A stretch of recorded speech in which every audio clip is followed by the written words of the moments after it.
Imagine this.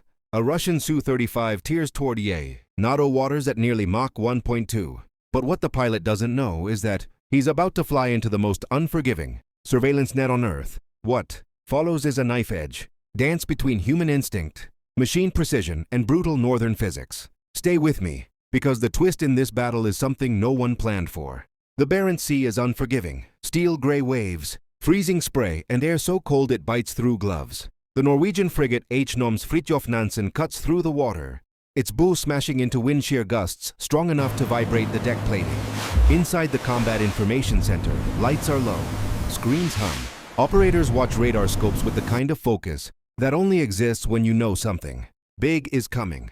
Then, one blip, bright, fast, tight Doppler compression.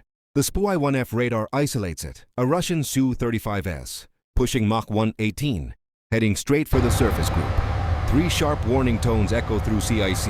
Normally, sailors tease the system for sounding like incoming paperwork. Not today. This tone means business. Everyone straightens. No chatter, no jokes. Just the cold process of threat evaluation. But while tension builds at sea level, NATO's real advantage is already circling above, watching silently. 2 MQ-25D Longhawk ISR drones fly lazy arcs in the sky. They burn just Dium-42 fuel, ridiculously efficient compared to manned aircraft. Their wide wings flex slightly in the cold air as their ESA radars sweep like giant invisible blades. Suddenly a spike hits the sensor feed. A thermal bloom, huge, unstable. That's the Su-35's AL-41F-1S engines, burning too hot. Russian pilots often ride the throttle hard in Arctic air because dense cold air makes the aircraft feel sluggish. More thrust means faster response, but it also means a brighter thermal signature. To the drones, the fighter looks like a miniature sun screaming across the sky. The drones automatically widen their orbit by 400 meters, creating a triangulated radar crossfire. They don't think about it. They don't debate. They just adapt. That's the terrifying part of modern warfare. Drones don't hesitate. Humans do. The Su-35 rolls slightly, brings its nose down, and snaps the airspace radar into a 20-kilometer narrow beam lock. A straight electromagnetic spear aimed at Longhorn 1. The drone's threat computer instantly calculates the geometry. Optimal move? Drop below the fighter radar's minimum elevation detection gate. Longhawk 1 pitches down at 28 deg, diving to 17,500 ft. Bleeding speed from 0.78 Mach to 0.61. A clean maneuver, predictable, elegant, machine perfect. But nature throws a wrench into the calculation. A temperature inversion, layer common over now. Freezing sea, bends part of the radar beam downward. The Su-35 sees a ghost track, not fully real, just enough to convince the pilot he's still painting the drone. And that small ghosting error will come back later with a vengeance. Meanwhile, something small and almost forgettable creeps into the battle space. A Russian Orlan 30 reconnaissance drone flies just 380 meters above the water. It rides between 3.2-meter wave troughs, using the sea itself as cover. Radar pulses bounce unpredictably off the choppy surface, making the drone look like noise, static, or a drifting bird. Its mission? Trigger NATO's fire control AI. Force the frigate to launch an SM-2 too early. Waste $1 million missile. The Aegis system flags it as possible hostile. The algorithms want to engage, but the operators override. Calm, controlled. Nobody wants to explain to command why they used advanced naval weaponry to destroy a glorified hobby drone made of plywood and tape. These are the moments people forget, where humans quietly save millions of dollars by telling the machine to relax.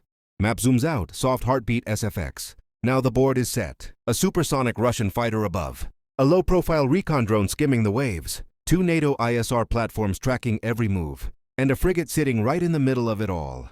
The tension is rising, and every system, human and machine, is seconds away from making decisions that could trigger a chain reaction. The Russian Su-35 makes the first aggressive move. A sudden flash under the wing, then the R-77-1 missile kicks free and ignites. It screams forward at 4.5 Mach, slicing through cold air like a white-hot spear. Longhawk 1 reacts before any human could. The drone drops a cold gas, flare, barely a puff of thermal contrast, and yanks into a 5.2 G brake turn. No heartbeat, no hesitation, just machine logic calculating survival. The R-77 overshoots by 61 meters. Its seeker wobbles, fails to reacquire, and triggers Russian safety protocol. Disarm to avoid friendly fire. 1 missile down. The Su-35 still committed. Now NATO answers.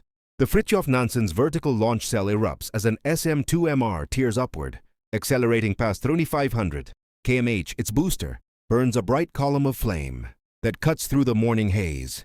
The missile arcs toward 6,100 meters, locking onto the Su-35's radar signature even as the fighter twists to evade. Below, the Orlan 30 recon drone still skims the waves. Unnoticed and unthreatened, it has done its job, dividing attention, injecting noise into the battle space like a cheap decoy with expensive consequences. But NATO systems aren't fooled. The SM-2 ignores the Orlan entirely. The logic tree recognizes the drone as too slow, too cold, too small.